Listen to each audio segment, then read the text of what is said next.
السلام عليكم ورحمة الله وبركاته. بسم الله الرحمن الرحيم. الجزء الأول من الكتاب التفاعلي كافي المريد في بحر التجويد من رواية ورش. الدرس السابع، مخرج الحلق. تجدون رابط الكتاب أسفل الفيديو.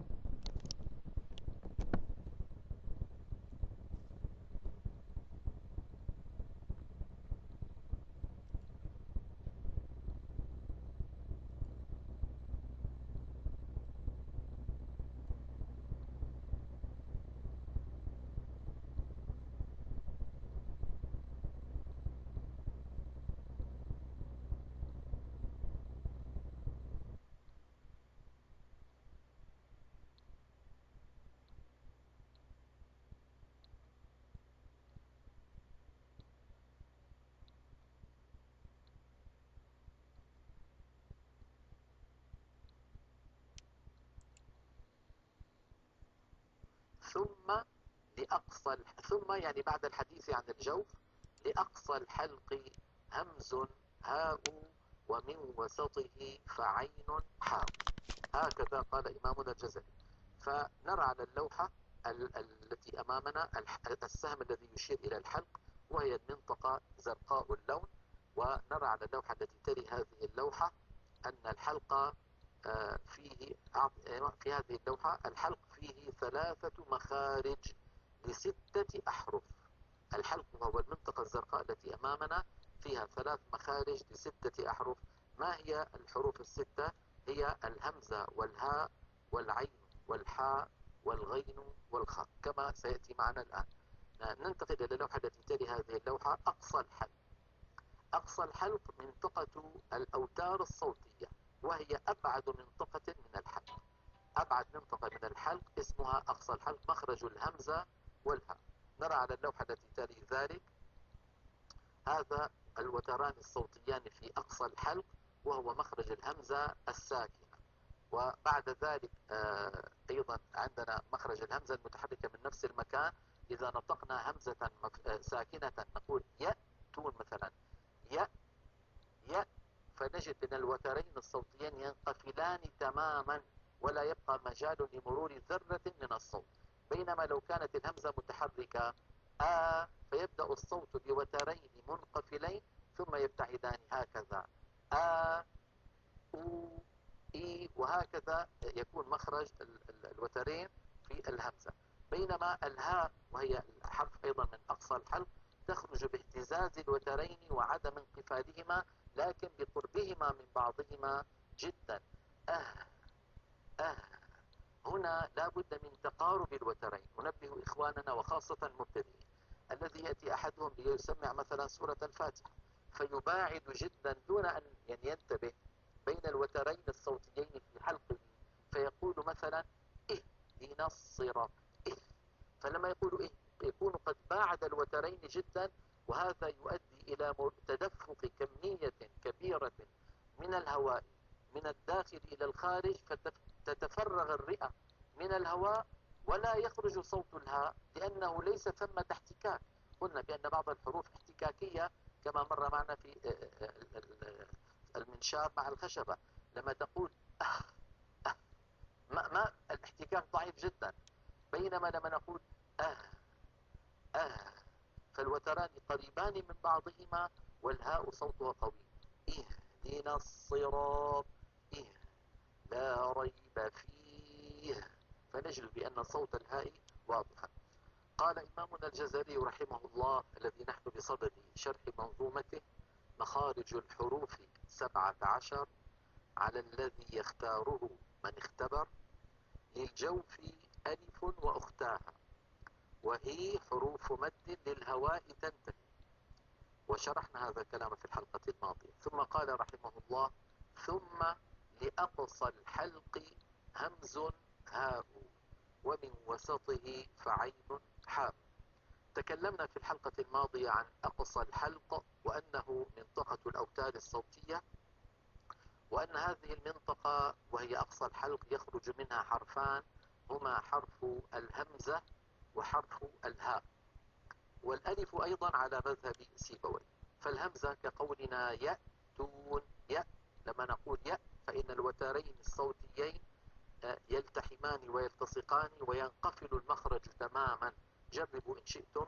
يأتون، بئس، يؤمنون، فنجد بأن المخرج قد انقفل تماما عند نطقنا للهمزة الساكنة. بالهمزة المتحركة الأمر معكوس، فإن الوترين الصوتيين يكونان ملتصقان ثم يبتعدان، كقولنا آمن، وقولنا أوتوا، وقولنا إن. فإن هذه الهمزات المتحركات خرجت بتباعد الوترين الصوتيين عن بعضهما بعد أن كانا ملتصقين ومنطبقين. كذلك حرف الهاء، فإنه يخرج من منطقة الأوتاد الصوتية أيضا، ولكن يبقى بينهما فرجة ضيقة، ليست فرجة عريضة كما شرحت ذلك في الحلقة الماضية. فلما نقول مثلا اهدنا الصراط في حرف في كلمة اهدنا في سورة الفاتحة، اهدنا الصراط، الله، كل هذه، وجوه، كل هذه الهاءات إن فالوترين فيها يتضيقان هكذا ويبقى بينهما فرجة ضيقة. لو اتسعت تلك الفرجة كما ذكرت في الحلقة الماضية لتدفق الهواء بسرعة ولفرغت الرئة من الهواء ولم تخرج هاء صحيحة. فعلينا أن ننتبه إلى ذلك، كأن يقول الواحد اهدنا الصراط، فيكون قد باعد بين الوترين الصوتيين جدا، مما أدى إلى تدفق زائد عن الحد المطلوب في الهاء، ولم يخرج هاء، تعب ولم يخرج هاء. هذا ما تكلمناه في الحلقة الماضية. واليوم نتكلم عن منطقة وسط الحلق، وهي المنطقة التي فيها لسان المزمار. لسان المزمار قطعة من اللحم هكذا خلقها الله عز وجل بين المريء وبين القصبة الهوائية. لما نأكل الطعام أو نشرب الشراب فإنها تغطي القصبة الهوائية حتى يدخل الطعام والشراب إلى المريء ولا يدخل إلى القصبة الهوائية، لأنه لو دخل لأسبب التهابات وسبب مشاكل، وهي منطقة التنفس. وأحيانا سبحان الله بين الفينة والأخرى قد يشرق أحدنا بطعام أو بشراب لينبهه الله عز وجل على هذه النعمة الكبيرة، قطعة لحم بهذا الحجم. هذه القطعة لولاها لاختنقنا أجمعين ولما كانت لنا حياة، وهي ما يسميه العلماء لسان المزمار. منطقة لسان المزمار هذه يخرج منها حرفان هما العين والحاء. لما نقول ع، عو، عي، إياك نعبد، هل سمعتم هذا الصوت؟ رب العالمين، نعم. هذا هو حرف الهاء، عفوا، هذا هو حرف العين. والحاء من المكان ذاته تقريبا، ولكنه يكون أوسع قليلا.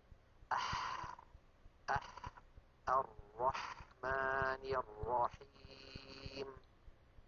عندما ننطق حرف العين الحرف الأول فإن لسان المزمار يعود إلى الوراء كثيرا، وتتضيق الفتحة الباقية التي يمر منها الصوت. لذلك العين الفصيحة كما نطقتها لكم لكن بعض إخواننا يقولون، وخاصة السيدات، يقولون نعبد، فلا يرجعون لسان المزمار إلى الخلف بالمقدار المطلوب، فيخرج صوت أشبه بالألف تقريبا، نعبد رب العالمين. هذا لا يصح هذا الصوت، وليس بعين فصيحة، هذه عين عامية. هي أسهل من العين الفصيحة، ولكن العين الفصيحة التي رويت لنا ونقلت لنا أن العرب في زمن النبوة كانوا ينطقونها ليست بهذه الطريقة. اللوحة التالية التي نراها على الشاشة تبين لنا المكان الصحيح لمخرج العين، وتبين لنا كيف يكون وضع لسان المزمار في ذلك. نرى على اللوحة قول الجزري رحمه الله: ثم لأقصى الحلق همز هاء ومن وسطه فعين حاء. انظروا إلى هذه الصورة المتحركة تبين لنا مخرج العين. انظروا إلى منطقة لسان المزمار وهي منطقة وسط الحلق، كيف أن لسان المزمار يعود إلى الخلف لما ننطق العين. مثلا نقول هكذا رأيتم كيف رجع لسان المزمار؟ فهكذا لما يرجع لسان المزمار يتضيق المخرج فيخرج صوت العين الفصيحة سواء كان ساكنا أو متحركا. اللوحة التي بعدها نرى مخرج حرف الحاء. انظروا إلى حرف الحاء كيف أن لسان المزمار يرجع ولكن قليلا، لا يرجع بالمقدار الذي كان يرجعه عند حرف العين، لذلك نطق الحاء أسهل من نطق العين. لما يقول الواحد منا أح حا حو حاميم الرحمن الرحيم الحمد لله، فكل هذه الحاءات نطقها هكذا يكون، وهو أسهل من نطق حرف العين الذي قبله. اللوحة التي تلي فيها الصورتان معا، فيها مخرج العين وفيها مخرج الحاء، لأنه كما قال العلماء وبضدها تتميز الأشياء. انظروا بارك الله فيكم إلى الصورة التي على اليمين وهي مخرج العين، تجدون كيف أن لسان المزمار يرجع أكثر من رجوعه من الصورة التي في يسار اللوحة والتي فيها حرف الحاء. على اليمين انظروا هكذا يتضيق الصورة التي على اليمين بينما الصورة التي على اليسار أح هكذا نجد بأن هذين الحرفين يخرجان من وسط اللسان من منطقة لسان المزمار. ننتقل إلى اللوحة التي بعدها وهي التي تمثل منطقة أدنى الحلق، وهي ملتقى جذر اللسان مع الحنك اللحمي. أرأيتم المنطقة الحمراء اللون التي في القسم الأعلى؟ هذه اسمها الحنك اللحمي، وكانت قد مرت معنا لما تكلمنا على أجزاء أعضاء النطق. والمنطقة التي في مؤخرة اللسان هذه مر معنا أن اسمها جذر اللسان. فبين جذر اللسان والحنك اللحمي في هذا المكان الذي ترونه يخرج حرف الغين، ولاحظوا بأن المخرج لا ينقفل، لاحظوا بأن المخرج مفتوح. أو جربوا هكذا. أو غو غير المغضوب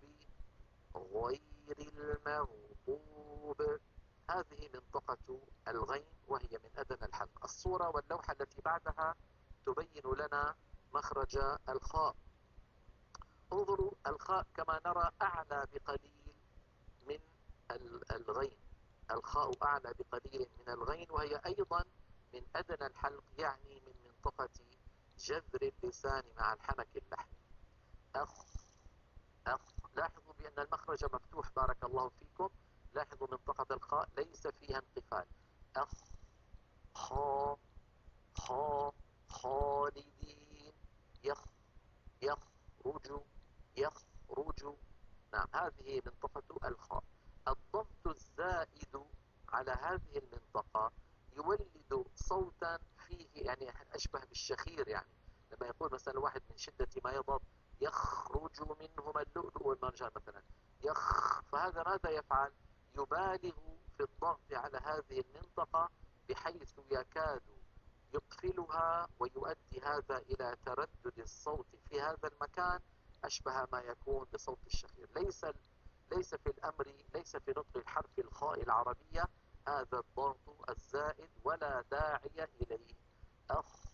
خا خو خي خلال خا، هكذا مخرج الخاء باللطف وليس فيه ضغط زائد.